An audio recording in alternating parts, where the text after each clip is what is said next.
The future of foldable phones is here. We saw the launch of the Galaxy Fold last year, and since then, the industry is moving fairly quickly. Motorola has entered the field with the iconic Razr. They have decided to bring back the Razr in a new avatar, redesigning the flip phone with a foldable screen to bring it up to date with today's bleeding edge of tech. We got to play with the device for a short period, and here are our first impressions. Starting with the box, Motorola has clearly put thought into the unboxing experience. We have a triangular shaped box that opens vertically, and we have the device seated unfolded front and center.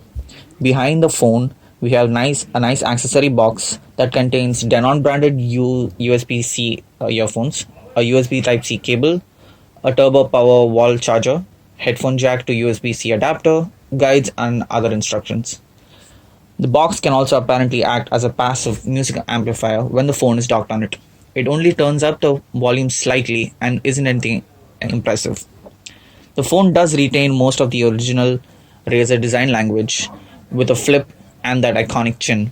The chin houses most of the phone's internals, such as the display connectors, speakers, and such, and also has a capacitive fingerprint sensor. The device definitely feels compact and premium when folded in the hand.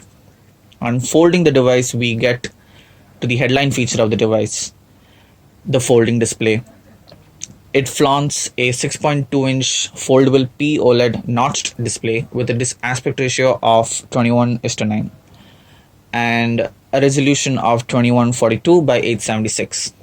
Protecting the display is a plastic layer that doesn't feel very soft, but is not very confidence inspiring. It does feel like it can get scratched very easily.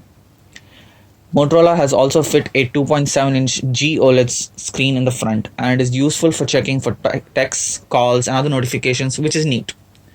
Coming to the hinge, Motorola has definitely put a lot of time engineering it. In our limited time using the device, the hinge did feel pretty good, and you can clearly see the two small gears on each side that move when you actually fold the display. Motorola has pointed out that when you fold the device, the screen moves down the hinge, down into the chin to make space for the folding display, and the display forms a raindrop type shape at the fold. This is to ensure that the display does not have a sharp crease when folded, or does not create a sharp crease when folded. And in our experience, it definitely does work. When unfolded, there are only slight indentations on the top and bottom at the folded area, and it did not feel like a deal breaker for the device. We will definitely have to test the display more and the fold specifically in our full review.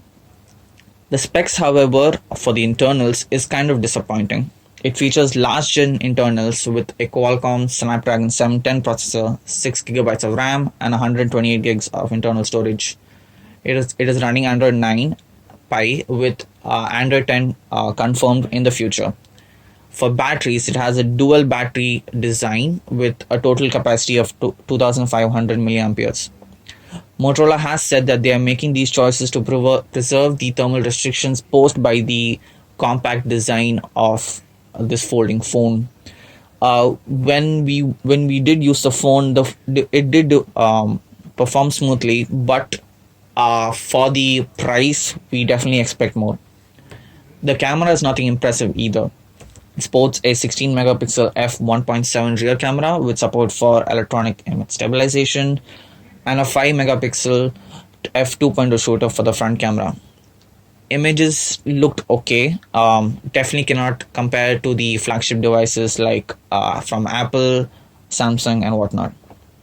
Motorola is banking heavily on the nostalgia factor for the Razr. They envision having a small compact device in a market that's filled with large screens that can be sometimes unwieldy in users' hands.